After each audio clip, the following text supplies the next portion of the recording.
Hello and welcome to Primary Sources, a spin-off podcast from the Doctor Who show where we take what people were saying about Doctor Who in the 80s and the 90s and we riff on it. The conversation might stick closely to the primary source in the letter, or it might go off on its own tangent. Who knows? For this episode, I'm joined by Richard Smith from the Something Who podcast. Hello, Richard. Hi there, Rob. Good to be with you. Great pleasure to have you on. We've been wanting to do this for some months, I know. Yeah. Well, I'm glad our calendars are finally aligned. They certainly are. Speaking of calendars, I have a magazine in front of me from August of 1987. Okay, yeah. Let's get into some letters from it. This first one is called Masterly, and it runs, "Although I've been a reader of your publication since the first issue, I have never felt it necessary to write to you, until now. I have just finished reading the review of The Ultimate Foe, the final story of the very mixed 23rd season of Doctor Who, aka The Trial of a Time Lord.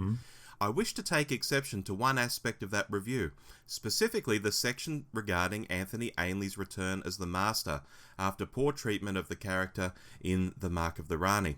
Within the limitations of the 2 episodes given to him, I feel that Anthony Ainley came back in fine form even though he was limited to appearing on the Matrix screen in episode 13. In 1 or 2 of his past appearances in Doctor Who, your reviewers, or possibly a letter writer, accused Mr. Ainley of over-the-top moustache-twirling histrionics, a point I disagree with. I cannot recall ever having seen either Roger Delgado or Anthony Ainley twirl their respective characters' moustache. I would like to point towards Michael Jaston's Valeyard. His relentlessly vindictive prosecutor began to wear thin with me by the middle of the second story. And during the final story of this season, The Ultimate Foe, talk about hand-wringing, moustache-twirling, melodramatic villain laughs. At least with Anthony Ainley's Master, he did not go over the top, but kept his performance in the style I have enjoyed since he assumed the unenviable task of stepping into the role made beloved to Who fans by the late Roger Delgado. His quiet, sinister laugh fits with his version of the Master perfectly. Muttley indeed. And I would also like to remind you that for episode 13 he was faced with performing his lines as a figure on a viewing screen, which obviously meant that he did not have any other performers to play off against. If it comes as a choice between Anthony Ainley's Master and the Valeyard of Michael Jaston, allow me to say this. While Michael Jaston is an excellent performer, I'm not very enthusiastic about the idea of the character of the Valeyard becoming the new humanoid arch-foe for the Doctor. I'm afraid, biased towards the character of the Master, both Roger Delgado's original and Anthony Ainley's follow-up, I feel that there is still more that can be done with the character and Ainley's characterization of the evil Time Lord. I hope that both will be around for a few more stories, and that's from Eric Hoffman, California, USA. Well, he had plenty to say, didn't he? He did. I always start with the longer ones. So I guess in sympathy with Eric, I also started to read Doctor Who magazine at issue 1. So I just started secondary school in 1979, and I was coming home on the train, and in the newsagents in the station there was a copy of Doctor Who Weekly, and I thought, oh my goodness, that's exciting. I must have a look at that. And I'd say that alongside the David Whittaker Doctor Who and the Daleks book was probably what turned me into a fan. So that was probably a seminal moment for me. Fast forward to 87, I was just about to start university. That's the sort of era in my life that this sits in. I mean, I have to have some level of agreement with that letter, in the sense that you get a bit fed up with the Valeyard through 14 episodes of that season. I think it's a very interesting character, and it's a shame, I suppose, that rather than examining the Valeyard over a number of stories in several seasons, you get everything lumped together, and the trials scenes become a bit repetitive. And so, yeah, when the Master turns up right at the end of that season, it is a bit of a breath of fresh air, because it's someone new on the scene. So there's certainly that. I mean, there's not very much moustache that either of that he has to twirl. I mean, it's a very neat moustache with no end. So I'm not sure that he could do very much twirling of it. It's a very well trimmed goatee. Yes. Yeah, indeed. And the Valeyard has no moustache at all, does he? So they're not going to be able to do too much. I was interested here that Eric Hoffman was sort of almost terrified that the Valeyard was going to come back Yes. as a recurring character. Yes. You know, and that just never happened. Well, I mean, there weren't many series to go after this, but, you know, it still never happened. I mean, that whole thing about the Valeyard being somewhere in between the Doctor's last two regenerations never really panned out at all, did it? I mean, it's asking a lot, I suppose, for the new series to pick that up, 30 years on. So perhaps that's not a big surprise. But yeah, it was a tantalising prospect, I suppose, in the mid to late 80s, that who is this character? I mean, I suppose a bit like Joe Martin's Doctor is now. This whole, how does it fit into the chronology that we've accepted for the Doctor? The difference being that as soon as the trial season was done, we got new creative forces in Doctor Who with Andrew Cartmel, and the idea's kind of shelved and not come back to. Yeah, well, just talking on Joe Martin, I've been talking to people on social media about this, and I'm saying, look, if Jodie is going, Joe Martin's got her chance to be the Doctor, and they somehow have to fudge that she was the 14th Doctor all along. If that doesn't happen, she is relegated to Big Finish and some fond memories for people, I think. Yeah, I mean, she could be, gosh, that's a thought, isn't it? She could become the modern Valeyard. An exciting concept that's never fully realised. It's a bit of a shame that when she came back in the season finale, they didn't really have anything much for her to do. After all of that, however many weeks it was, certainly about 5 weeks of chewing it over and wondering what's going to happen. And then, of course, the story was much more about, well, yeah, as you said, a kind of a huge amount of mythology spewed out but yeah, the dramatic aspect of Joe Martin coming back was rather lost. Yeah, absolutely. So that's an interesting link we've made, because I haven't actually made the Valeyard Joe Martin link before in my life, but I believe in it already. Well, yeah, I guess the great thing about Doctor Who is that there's enough going on in it that you can find these links. I mean, I don't know whether it's because with Something Who podcast we're always trying to find links between the old and the new. I mean, I wasn't deliberately trying to do that here, but yeah, we've brought together two kind of similar concepts from each end of the series. Very nice. Look, shall we move on to the next letter? Sure. Okay. This is called Video Verdict. I am pleased to see Doctor Who videos taking off in a big way, with 14 titles, including those still being planned. However, the method of selection of stories for release has tended towards the repetitive, lacking in inspiration, until recently that is, as the first few releases were of Baker Hinchcliffe stories, which are good, but the great variety of Doctor Who stories has not been exploited properly. Surely what BBC Video should have done was select each new release from a different period to avoid stagnation. Also, I would like to suggest that the reason for low sales of The Seeds of Death was not necessarily its being black and white. After all, 6 episodes equals 2.5 hours, although there are more than likely many reasons why a video release may succeed or fail to sell.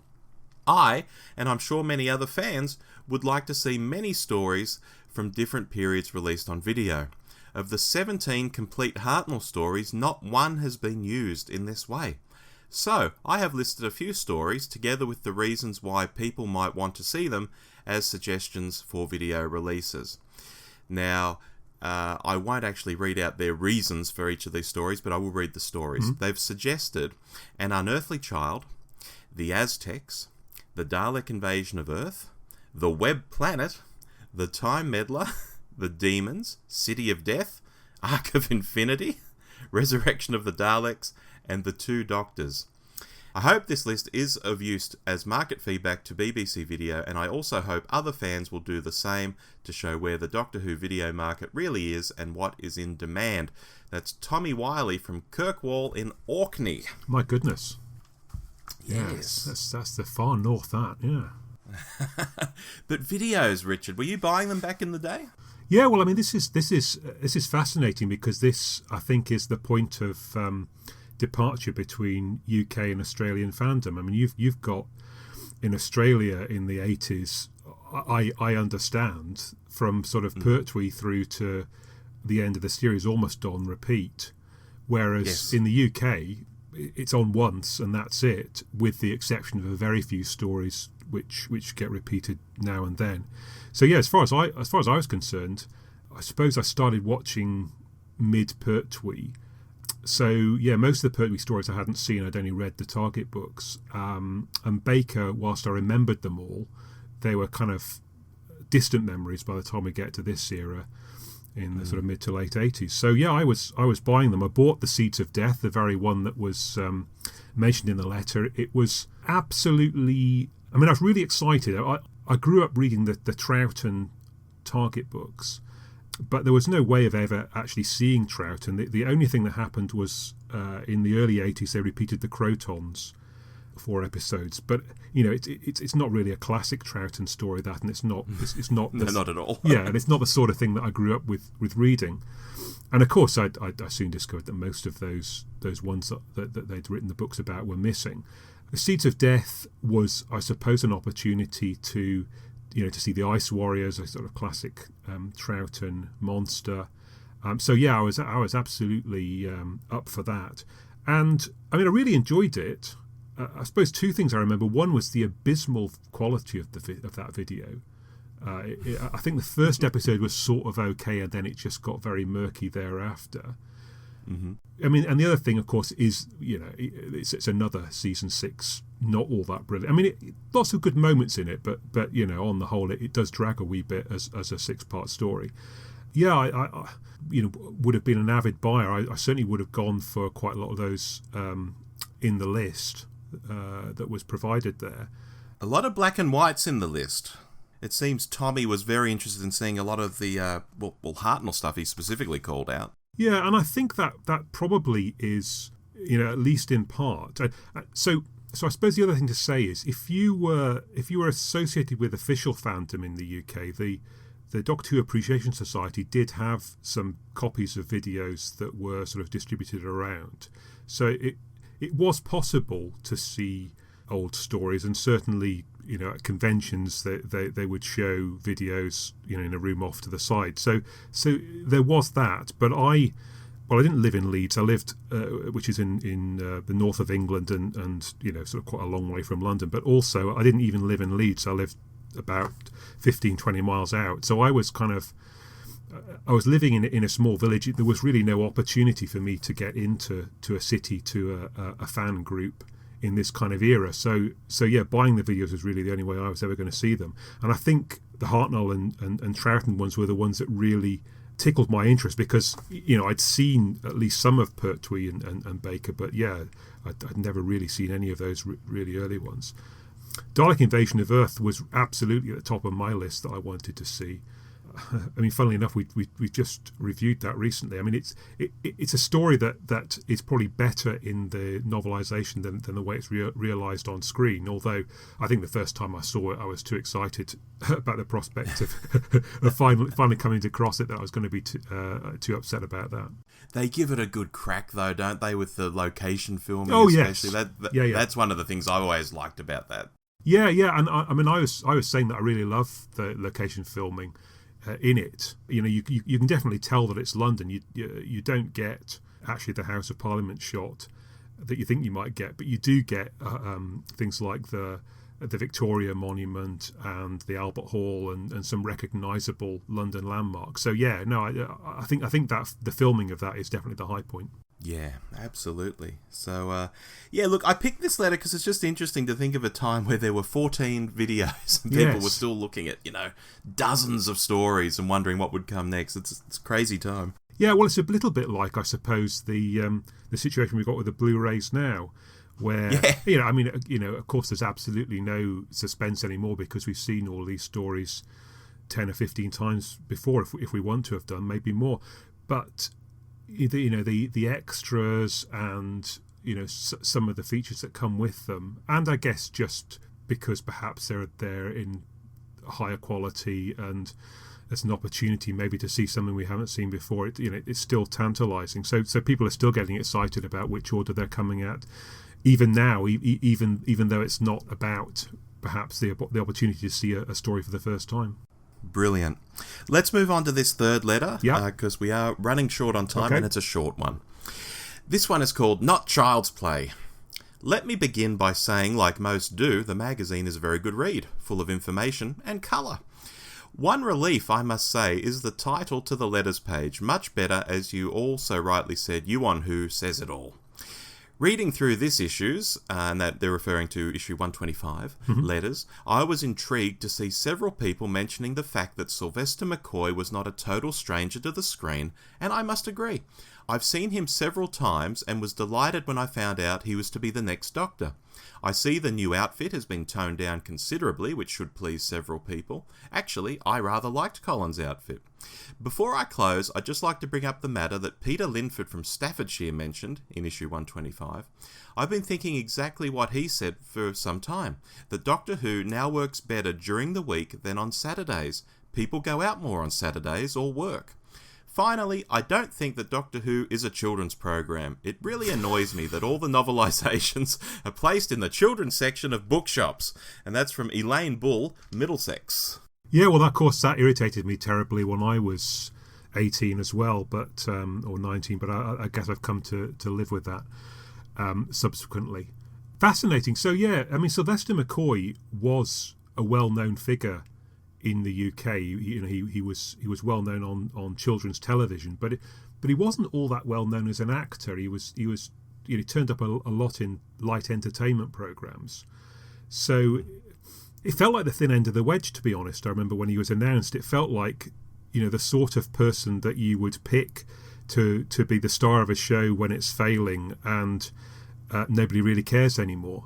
Now, looking forward to what he actually did in the role, of course, he made it his own, and I've got plenty of Sylvester McCoy stories that I enjoy watching. But I do remember at that time thinking, what's happened to the program? Why are we casting this kind of actor into the role? So it just goes to show you never can tell. I mean, the same thing was true with Billy Piper, and people are still getting upset about the thought that John Bishop is a comedian. And of course, John Pertwee was a comedian when he was cast in the role, although he had been a dramatic actor in his youth. So you never can tell until you've seen it, I suppose. Yeah, I've often equated Sylvester's casting to Tom Baker's. I know there aren't exact parallels between them, but I think being cast in terms of their personality and what they were like actually as a person, I think is very similar. Yes, I mean, there must have been some people who knew about Tom Baker. He was a film actor, but yeah, he certainly wasn't a big name in the UK when he was cast, and I think most people would have said Tom Who. And yet, by the end of the time, within 2 or 3 years, I mean, he was an absolute star. Within that first series, he was an absolute star across the UK. So yeah, it's not really what you are at the start; it's what you make with it, for sure. It's a good analogy. Yeah. Yeah. Final thing in this letter that we haven't really teased out: when Doctor Who goes out during the week, she's making the point that Saturdays people are going out. Yeah, that didn't age well, did it? That observation. No. I mean, I would never have believed in the 90s and even the early 2000s that Doctor Who could be a big name draw on a Saturday night. It just didn't seem at all conceivable. And yet, of course, the magic worked once, so why couldn't it work again? I mean, it required, I suppose, the populist skill of Russell T Davies. I wonder, I don't feel that either Stephen Moffat or Chris Chibnall, if they'd been the first showrunner, could have cemented Doctor Who's position in the national consciousness as a thing you watch on a Saturday night as a feature, because it was Russell T Davies' ability to make it populist, to make it, I suppose, about every man and every woman, as well as about fantastic scenarios in outer space and monsters coming to Earth. And then once that was in place, then you could maybe do something a bit more outlandish with it subsequently. So yeah, I'm still reeling from that now. But yeah, I mean, at the time it did feel like it would never be on Saturday again. Does Sunday feel like the right time at present, or should that move? I've never liked Sunday for Doctor Who, and it's not. I mean, it's not because of history so much as Sunday night is a costume drama night in the UK. It's typically there's Country File, which is a sort of, it's a nature program, but it's a kind of thing that people watch together, and that's sort of cemented in the Doctor Who slot. You either go earlier or later. It's just not quite the right place. Yeah, I don't. It doesn't feel like Sunday is the right place for it, but I'm not somebody who does this for a living. Well, it may move again. Look, on that note, I want to thank you so much for doing this with me today, Richard. It's been really fun to go through these letters. Yeah, thanks. It's a nice trip down memory lane. I mean, I'm sure I read that issue of Doctor Who Monthly. I don't remember those letters now, but yeah, it's brought back memories of what it was like to be a fan in those days.